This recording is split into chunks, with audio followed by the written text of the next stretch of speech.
Hi, hello, and welcome to another episode of The War on China. Today, I want to start today's show by, first of all, welcoming all of you to our show, the old subscribers, new subscribers, and people who have just stumbled upon our video. And today, I want to remind you to go buy some Arca shoes and Arca gear, because these people have been supporting the emergency and rescue efforts from Zhengzhou with huge donations. So big thank you to them, and well, good luck to everybody in Zhengzhou. And well, it's one of the things that we're going to talk about today. Mario, good evening. How are you?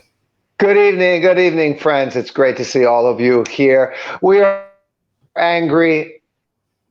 I am in Beijing. I am sitting here in the Grand Millennium Hotel in the heart of the beautiful Beijing CBD. I got to tell you, it's really true. I've never lived in Beijing, but every time I come, I say, I like it here. I don't know what it is. You have different vibes in different cities. My wife and I, we don't have a vibe for Shanghai, Fernando. I mean, it's a great city, but just never had this like good vibe there. And we were happy when we left, confirming that we didn't have a good vibe there, you know?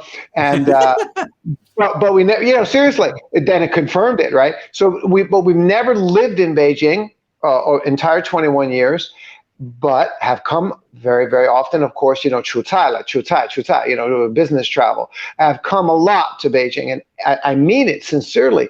Every time I come, there's this good vibe in the air. I like it. There's this strange down-to-earth groove, while yet you're surrounded by these modern glass tower mountains.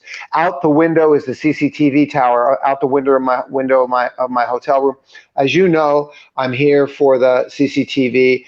I'm here for the CCG. Center for China and Globalization, China and Globalization 7th Annual Forum this Friday with all the big wigs. I'm like a relative small potato, but it's amazing to be here. I'm in Beijing. I'm so happy to be here in Beijing. I'm going to give all of you the Beijing vibes today. We got a lot to talk about, don't we?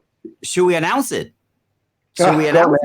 Yes, we are going to be doing live streams from Beijing, from the CCG annual meeting in Beijing with Mario, and talking to us about what he's witnessing, what he's seeing, what he's hearing, and what he's doing. So if you want to see what is taking place during the CCG annual meeting, then make sure to subscribe to our channels.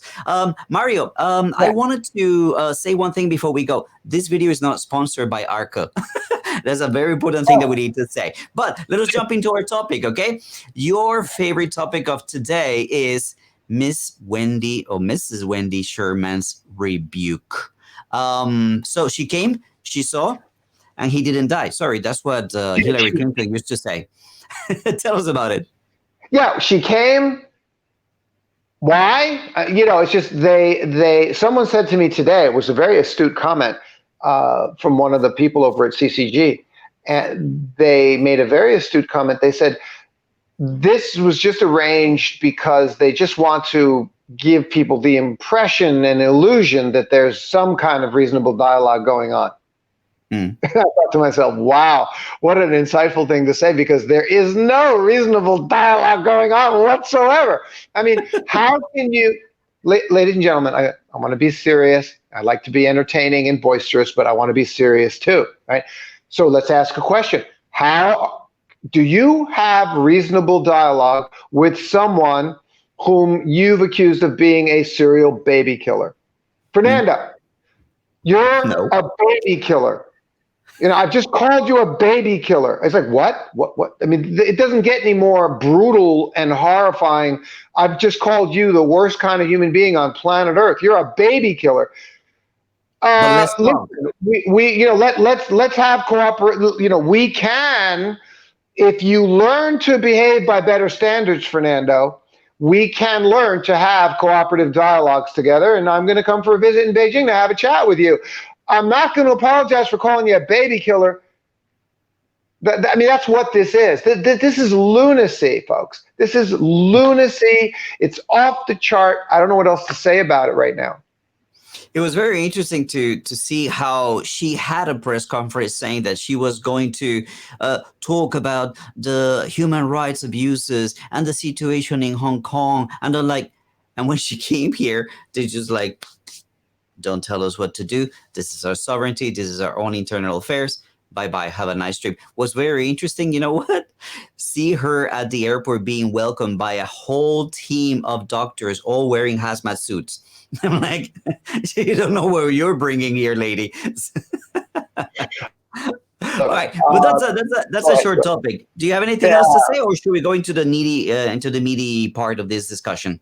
Today's I show. do want to. Sure. Well, I do. Let me take a moment. I want to make it crystal clear to the world, to everyone. Get the word out there and make sure that you understand what they are accusing China of doing. China is not doing. I mean, 100 frickin' %. Okay, I want to be very clear about that. Now, am I making a assertion? Am I making an assertoric rhetorical opinion when I tell you that? Okay, because that's what the world is doing. That's what media is all about in the West now. It's just all about rhetorical opinion and assertion, what's known as an assertoric statement. And what I just said to you, I'm back to teaching you that word again. What I just said to you is apodictic. Okay, some people say apodictic. Okay, and that means that it's demonstrably true.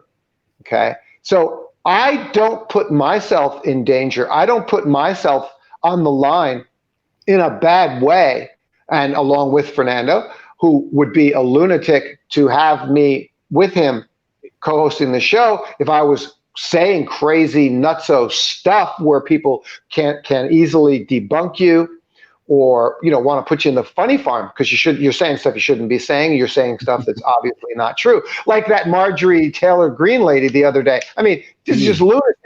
When I tell you this, you can take it to the bank because we've done the research. We know what we're talking about.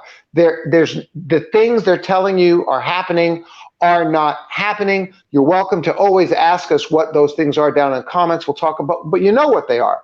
Okay, Uyghur genocide, forced labor, and after her visit, Ned, what's his name, the other spokesperson guy, put out the statement, doubling down on that stuff. That that we remain firm regarding China's ongoing human rights abuses of the Uyghurs.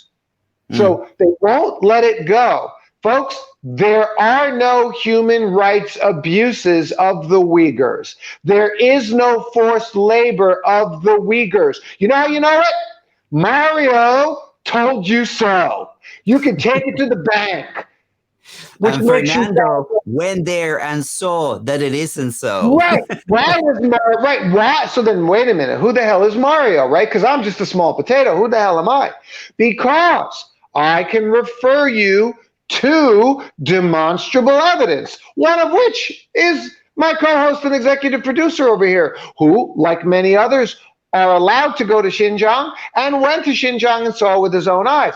Also because we can refer to other great demonstrable evidence and proof. Muji, Coca-Cola, Volkswagen, Apple, Esquel, and whoever else I didn't remember to just name, Skechers, who all have said, again, there have been ongoing, for more than a decade, announced and unannounced audits of the factories, and there has never been found anything, never been found a forced labor violation. So you see, I told you, when Mario tells you something, you can take it to the bank because I know what I'm talking about. It's not assertoric. It's not rhetoric. There's proof coming from my co-host and executive producer of our show, along with lots of other demonstrable proof. All you got to do is name it. All you got to do is name it and shame them. Biblically, heap coals of shame upon their head. That's the biblical story. Pile heaps of coals upon their heads to shame them for this nonsense that they're doing, which is dangerous to humanity. All right, I'll shut up now, Fernando, and we move on.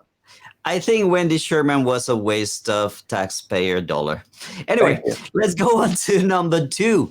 Chinese are onto you. The citizens Oh, are yeah. onto you. What is this about? Well, this is about the coverage that the BBC and some media have been making of the Zhengzhou floods. Let me tell you very quickly what took place.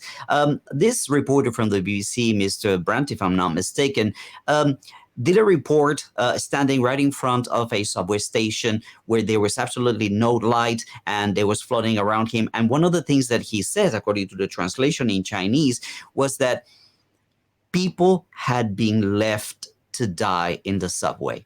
Wow. I know you saw this, and what was your reaction when you saw that, Mario? Fernando, as you know, I'm a guest. I'm a guest pretty frequently on CGTN's shows, and just like 5 days ago, I was on dialogue with Xu Qinduo, another great show, and this was brought up, and they asked me what's going on, and I said, and I mentioned it. I said, and can you imagine this? That BBC would do a report and say that the Chinese, just the Chinese, the evil monsters, are leaving people to die, which is the exact opposite of what's really going on. Number one, that's what the West does. Okay, that's what happened psychologically. That's what he did. He projected, because where are they leaving people to die? In In the London. UK. It's in London. In the UK, the West leaves people to die. You have a genocide going on in Yemen by Saudi Arabia, backed by the United States. You have Syrian refugees. You have Libyan refugees. Iran, Iraq, 1 million Muslims dead, and I'm talking about innocent children. The West, white people, the monsters, they leave people to die. Okay, The they can't. building in Florida that We collapsed, don't. and after 7 days, they decided, okay, let's just blow it up and stop the search when there Well, could be people still alive. I mean, they are historically, they have records of leaving people behind. So, yes. understandably, this was a situation where, unfortunately, people died, people passed away, people were just taken away by the currents, by the very fast flowing waters. Horrible. It was a disaster. It's a horrible thing.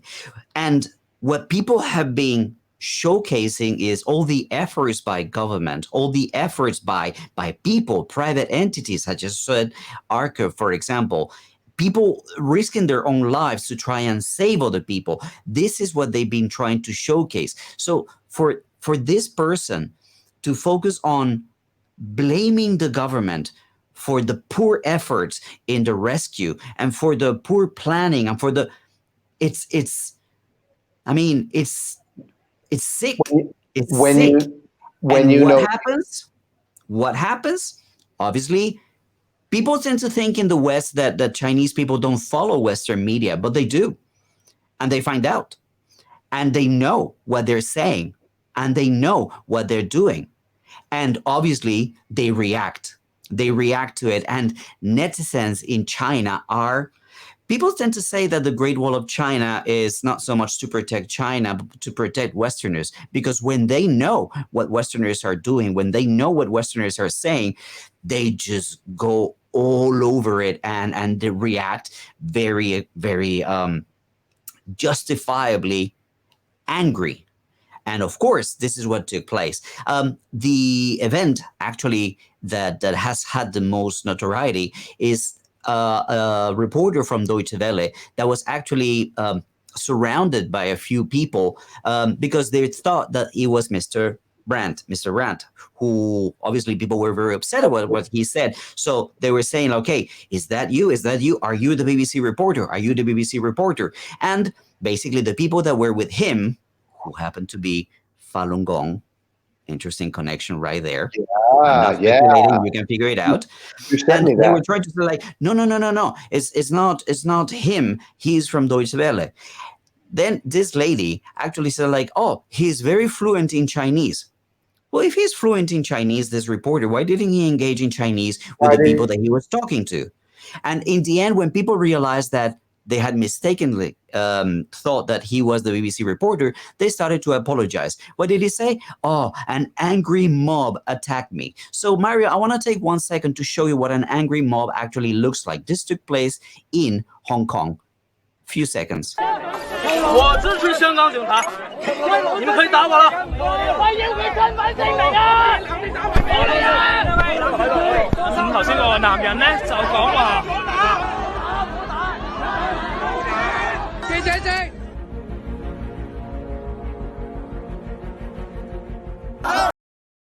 Look, I'm not going to show the whole thing, but this is a journalist from the Global Times that was tied up, beaten, and just attacked for an hour during the terrorism and the protests in Hong Kong. That's an angry mob. If you go and watch the video of this Deutsche Welle reporter, there were 10 people talking to him. I think one touched his arm. One hit like, hey, don't touch me. That's an angry mob. Come on, give me a break.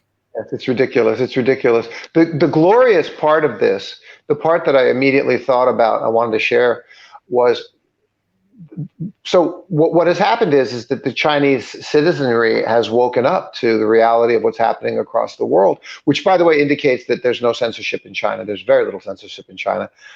You're being lied to about that too. There's all of this stuff's being discussed online in China, and when they control the conversation, they control the government, and they do. But at the times when they do control the conversations, it's to keep the society stable. I'm thankful for that. Please continue doing your job. That's the government doing its job to keep society stable and safe for everyone, not allowing people to just talk out their ass all the time online, which causes, I don't have to tell you, the societal breakdown that's taking place in the West that hurts people. It's dangerous, and people are dying. I mean, it's just crazy. So the point I want to make is that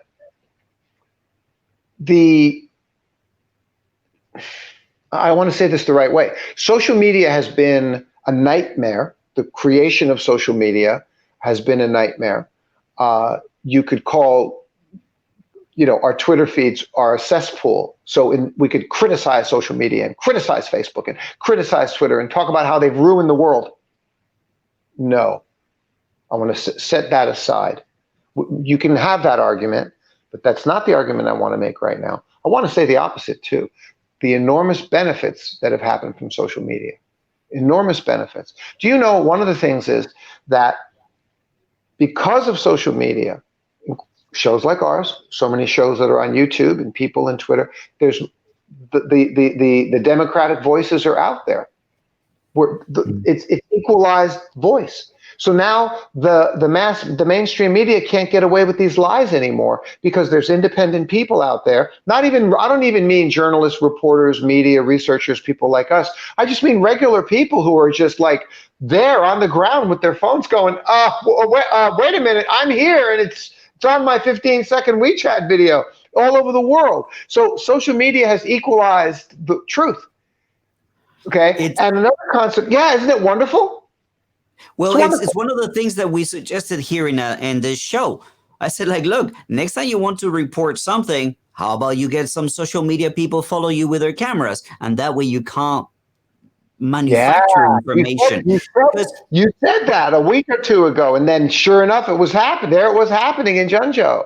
I'm not saying that they're taking my advice. I'm saying that that's what takes place. When you start lying, when you start manufacturing information, people are going to resort to whatever solution they have. And social media, making clips about what you guys are doing, the choices that you're making in framing this like this or saying this like that, well, they're going to put it on camera and they're going to put it on social media. Because the truth of the matter is, BBC, you lie. Let me show you this very short clip. Let me show you this picture.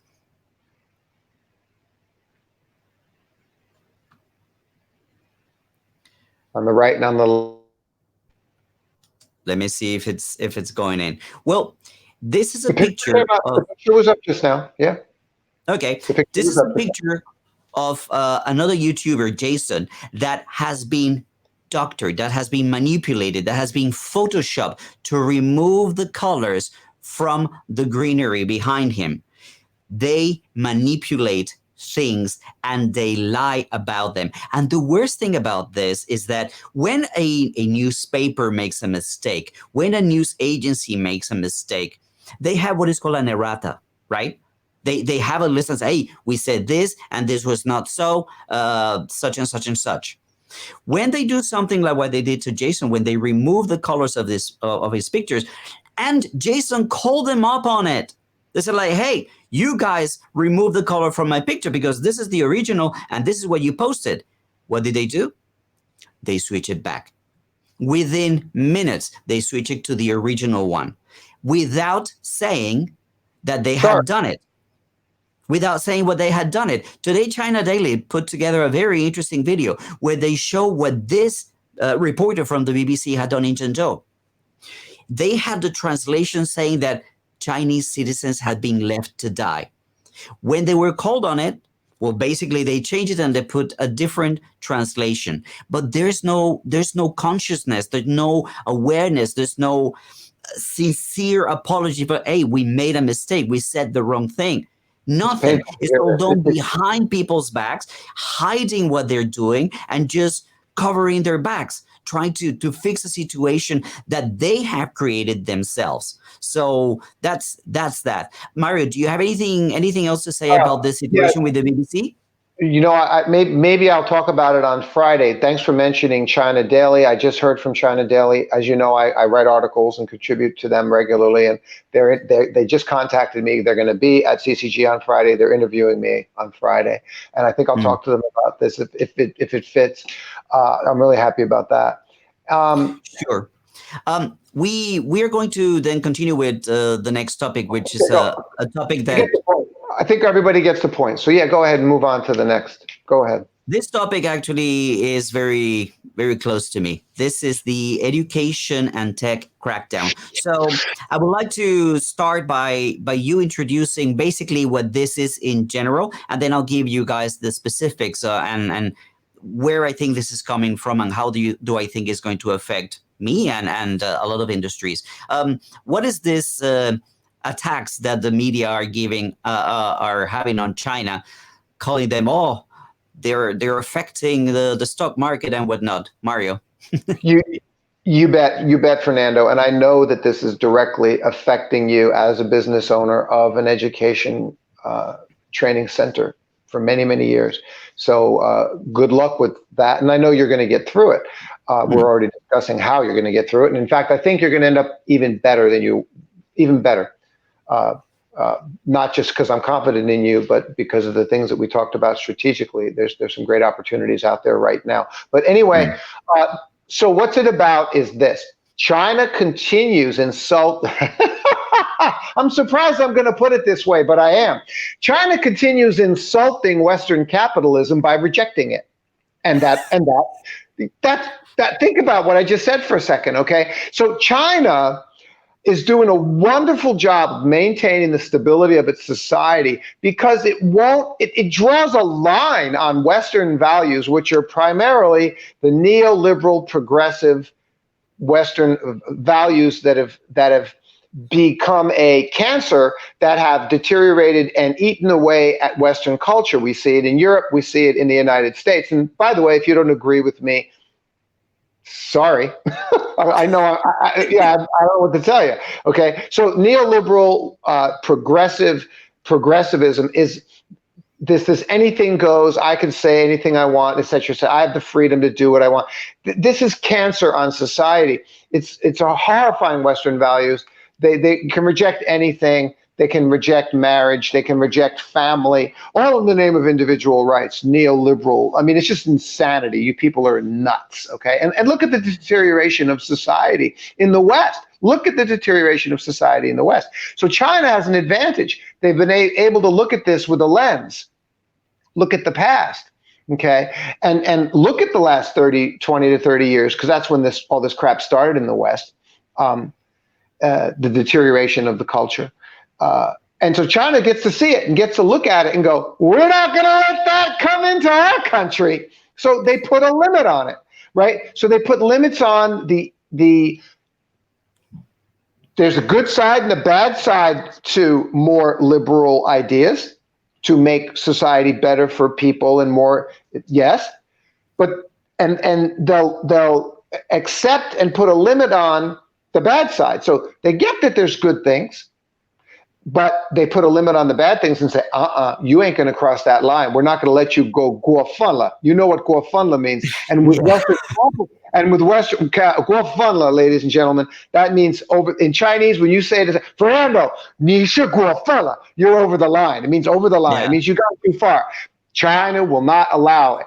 Western culture, Western neoliberal culture, and Western capitalism, and that's the point here, the capitalistic side. They're not going to let the capitalists screw the country, which is what has happened in America. They've screwed the country. They've screwed the entire world economic system and let these wealthy oligarch capitalist sons of bitches suck trillions of dollars out of society. And what I'm saying is demonstrably, factually, evidently, observably true. It's not even esoteric, but I'm angry. So I'm talking about it like this. And this is what China won't allow. But go ahead now. I'll talk about Meituan. Meituan is like Uber Eats. It's a delivery system for food and for other things. Yeah, delivery drivers. This is what China did. First, they required that food delivery drivers need to earn above minimum wage. Oh, so bad. They required to revise and curb the algorithm to avoid excesses or impossibilities, deliveries that cannot happen during a certain place. And thirdly, they required that all the employees have Social Security and have the right to unionize. If you compare that to what happened with Uber and Lyft in the US, where they recently said like, oh no, they're not employees of us. They don't get anything from us. We get to exploit them and use their vehicles and use their time and their lives and get our commission, but they're not employees of ours. So you contrast what takes place in America and what takes place in China, where capitalism is regulated like, you're not going to do that. You're going to treat people with respect. You're going to treat people with decency and fairness. That's what's taking place. Now, obviously, the stock market reacts to these measures. And some people lose money. Some people are like, oh my God, what's going to take place? What's going to happen? Well, what's going to happen is stability for the country, well-being for the poor people, well-being and good working conditions for the people that require it the most. That's what's taking place with Meituan. Now, let me get onto the education bill. This is a pilot program. This is something that's coming from the People's Congress last year, where one of the main things that was being discussed is the excessive pressure on students to perform during the Gaokao. If you guys don't know what the Gaokao is the university entry examination. So when kids leave the high school, it's the SATs. Yeah, right. I want to say it. Just so everybody understand, it's China's version. In America, they have the SATs. It's your college entrance exams or your high school entrance exams. Sure. Yeah. So access to some of the best universities in the country are very limited. China graduates millions of students each year.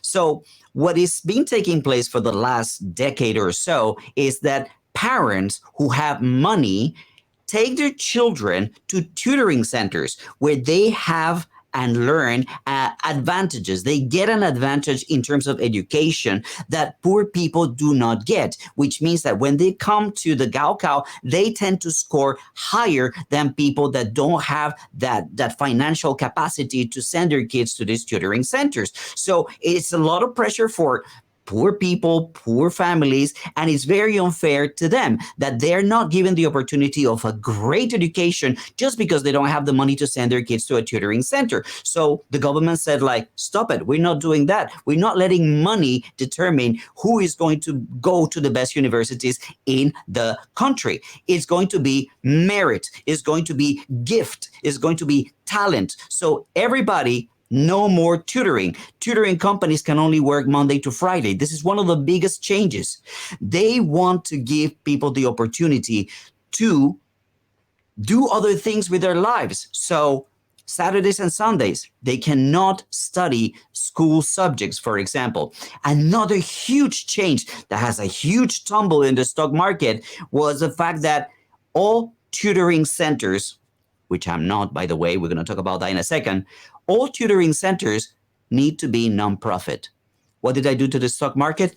Poof, huge drop in stock market prices, because a lot of people were making money from false promises. And for what? Again, government is trying to correct a lot of what is wrong with education and trying to make it a fair competition ground for people. Mario. Yeah, let me say, and I apologize. I wanted to get it out, but you weren't finished. You weren't finished yet. I apologize for that.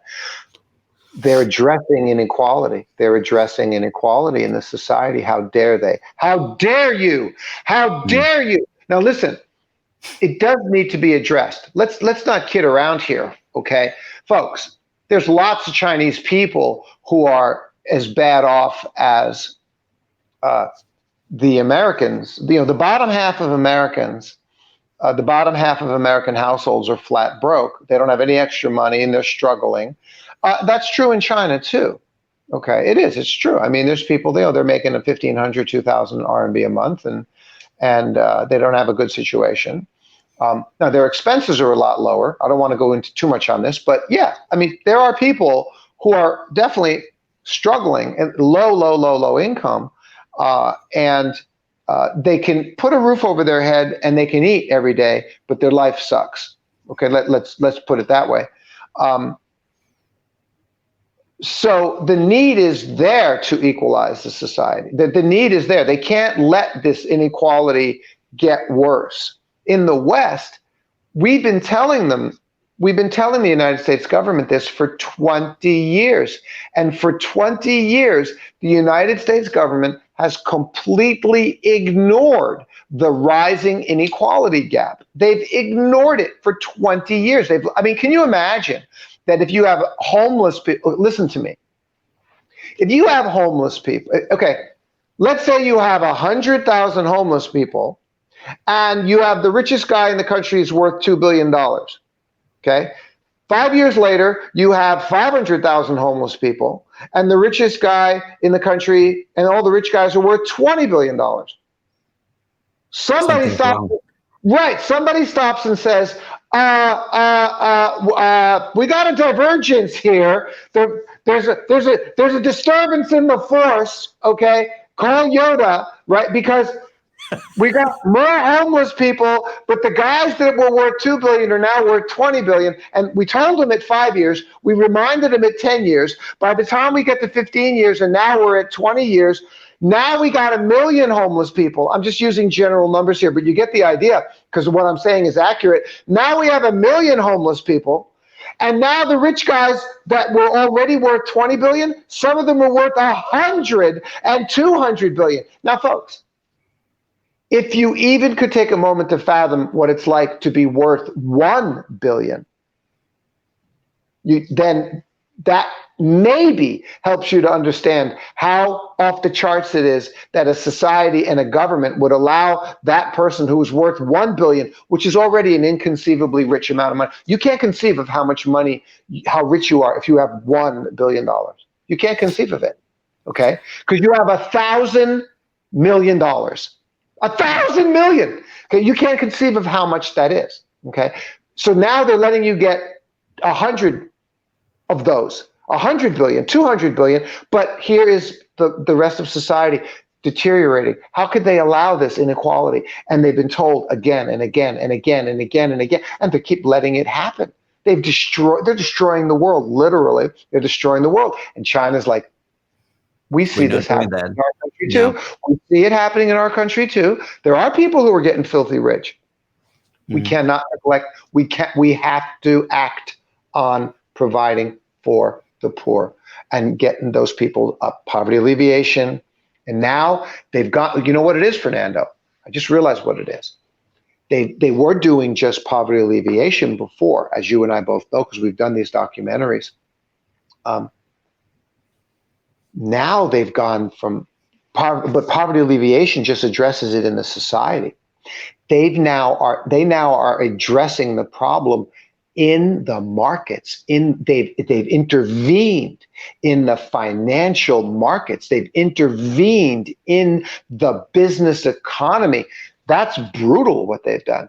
And someone, I can't remember who, said this is indicative of President Xi sticking to his commitments. He's saying clearly, no, we're not going to let this happen. I applaud it. It's wonderful. It doesn't mean it's not going to be hard for some people, like including yourself, but for what it is, to take care of the people, to take care of the society, to fight this is the worst, nasty side of Western capitalism. We see the greed of it, and they're fighting it, and they won't let it happen, and they're pushing back against it. I'm very, very happy to see this in the end. I have to say this from my own perspective. Yeah, you're getting It has tough. always been a fact that Chinese children study way too much. Too much. So let me give you a couple more details, and then I round up with some of my perspectives and my questions. Another thing that was also proposed in this pilot program that is taking place in Beijing, Shanghai, and like 5 or 6 cities around the country, they are also not going to have summer courses or winter courses. This is something that was a huge moneymaker for a lot of people. So what is taking place now is they are going to send, because the parents don't know what to do with their children during summer and winter, so they send them to summer courses. Now the schools are going to be taking care of those children. Those programs, some of them started this summer in some of these cities, not all of them. So that's going to have an effect also on teachers, because teachers used to love, well, teaching at schools because you get 2 months in summer and 1 month in winter off. But now they're going to be asked to remain at school and keep the children at the school, but no academic subjects are to be taught during summer or winter. That's a very important thing. Now, what else regarding my situation, and this is how I want to connect it and probably wrap it up. A lot of people are saying, well, oral English is not an academic subject. That is open for debate. That is not clear what is going to take place. But what you're saying, people, is trying to play around with what to do and how to do. So you've got people saying, okay, I'm going to start teaching ballet lessons, in English. I'm going to teach piano lessons in English. So we'll see how people resolve this situation. Me, myself, I keeping my ear to the ground and see what is going to come down the pipe. But the most important thing is, well, I've been at this for 28 years of my life, 21 years in China, 16 years with my training center, going on 17. I have to do what the government says that I have to do. So I keep my mind open to what the future has to bring, and look forward to, well, more challenges ahead and perhaps a change of profession. Who knows? So, gentlemen, Mario, this is all I wanted to share with you guys today. And Mario, if you want to share any last idea on this show. I do. I have tremendous respect for you on this. You've been doing this center here in China for 16 years. I have tremendous respect for you for this. And you have to deal with it. You will deal with it. You will get through it. You're a successful person no matter what. It's been my pleasure that we had our situation come where we haven't known each other that long, but God's doing amazing things. We're doing this show together. It's a pleasure for me as well. I know what kind of a person you are to have that center for 16 years. It shows your character and your ability to be successful. You'll get through this. And I want to tell you something else. You brought up something. You said about summer vacation. It needs to be summer vacation for these kids. Yes. When I was a kid, it's like it's summer vacation, 8 weeks, 10 weeks, whatever the hell. And every year I remember they would say, are you going to go to summer school? Because it was offered as an option. Summer school was offered as an option. And most kids did not go to summer school.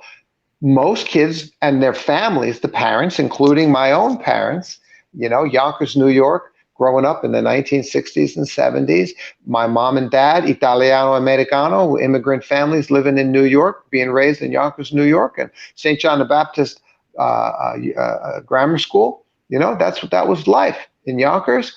And summertime came, and my parents were like, it's summer vacation. Summer vacation is summer vacation. They didn't want their kids to be in school. It was vacation. It's called summer vacation for a reason, you know. And you mentioned it. It triggered this in my head. And these kids in China, no, they're getting robbed of that. It's got to stop. Isn't it amazing to see the government getting in this? Making children again. All right, guys. That's all the time we have for today. Thank you very much for watching. Remember, if you like this video, give it a thumbs up. And if you like the content of our show, make sure to subscribe to our channels, both mine and Mario. And if you want to support the work that we do, remember that you can hit the links in the description down below, or you can use the QR code here on the screen. And well, until we see you again, that's it for now.